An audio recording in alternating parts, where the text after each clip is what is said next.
it's Marta.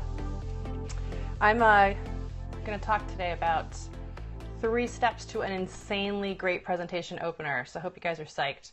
Those of you who don't know me, I'm Marta Kagan. I'm the founder of the Ace the Pitch online academy. You can find that at acethepitch.com.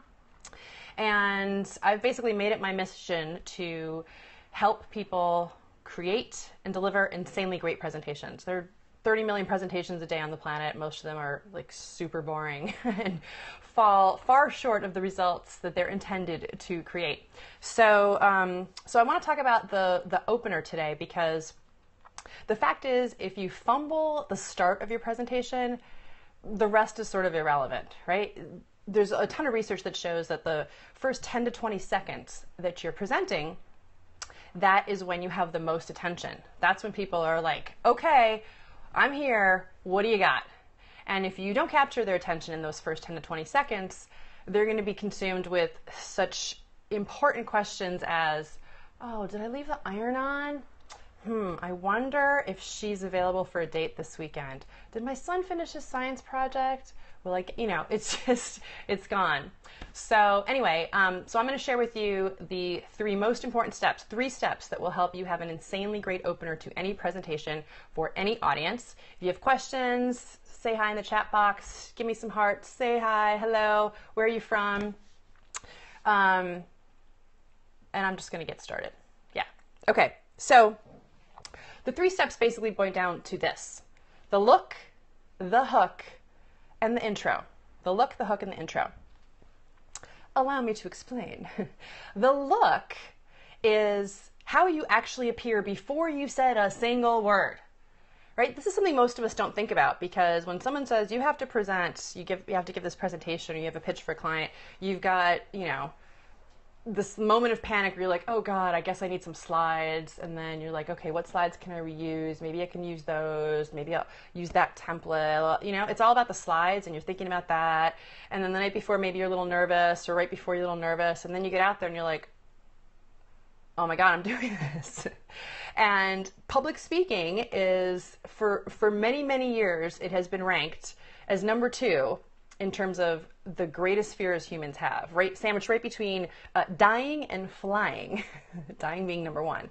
So we all get nervous. So when you walk out to give your first presentation, before a word comes out of your mouth, the way that you appear says a lot to your audience. These are visual cues. Like, we're animals, right?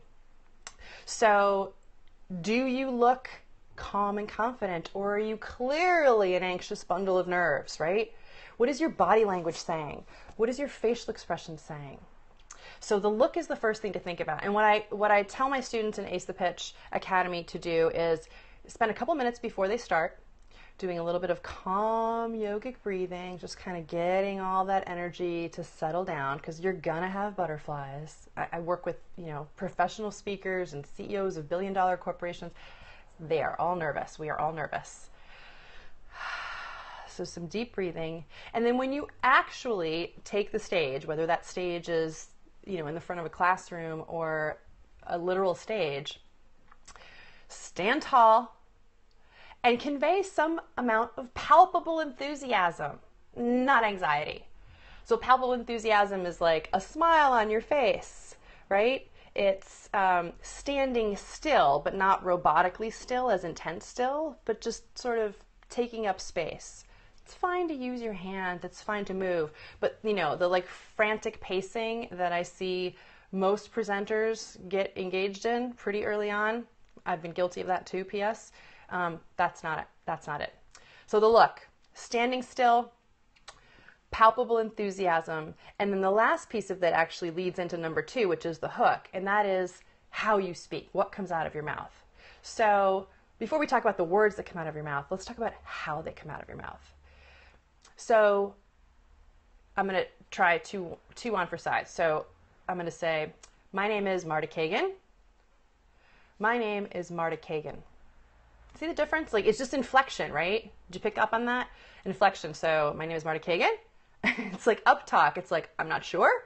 Am I? I don't know. I'm going to show you 3 steps to insanely great presentation openers. I'm going to show you 3 steps to insanely great presentation openers. You see the difference? It's so subtle. It's like this little trick of the way that you're speaking. Okay, so that's number one, the look. The hook. Okay, this is the big one.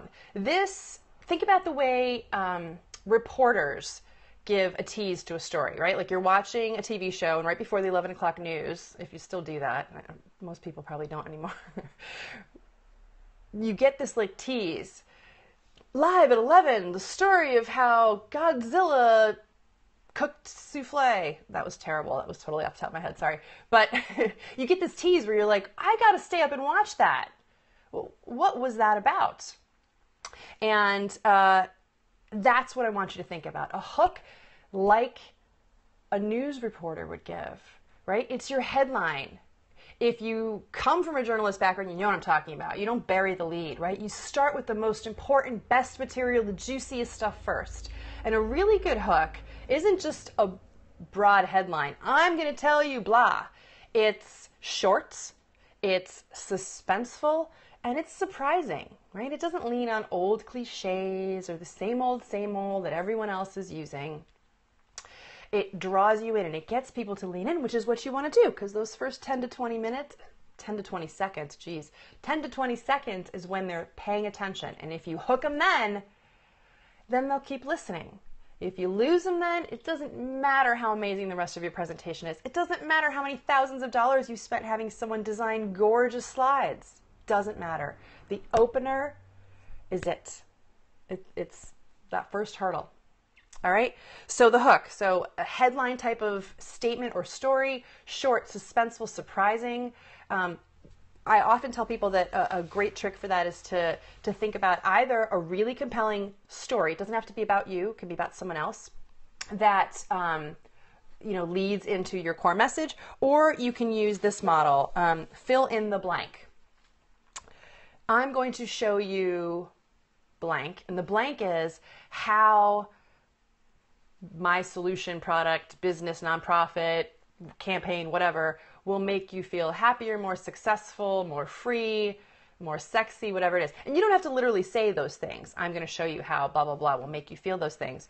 So for me, it might be, I'm going to show you how to create an insanely great opener so that you nail your next pitch, right? So it's that kind of statement. That's an easy way to approach it. Okay, so we got the look, we got the hook. Those are the first two. And then number 3 is the intro. Now, some of you might be thinking, wait, shouldn't I have introduced myself already? Shouldn't I have given like the agenda? Like, tell them what you're going to tell them, then tell them, and then tell them what you told them. Nope. That is horseshit as far as I'm concerned, honestly. You do want to introduce yourself, obviously, but you need to hook them first, right? Once you hooked them, you tell them the rest. And in most cases, people already know who you are, right? They either signed up for this workshop, or they were invited to the meeting, or they picked you out in the conference brochure and they knew they wanted to go to this particular session. So you do need to introduce yourself, and you want to introduce yourself in the context of what you're going to do for your audience. Why should they care? Why are you going to help them? So using my example, I'm Marta Kagan.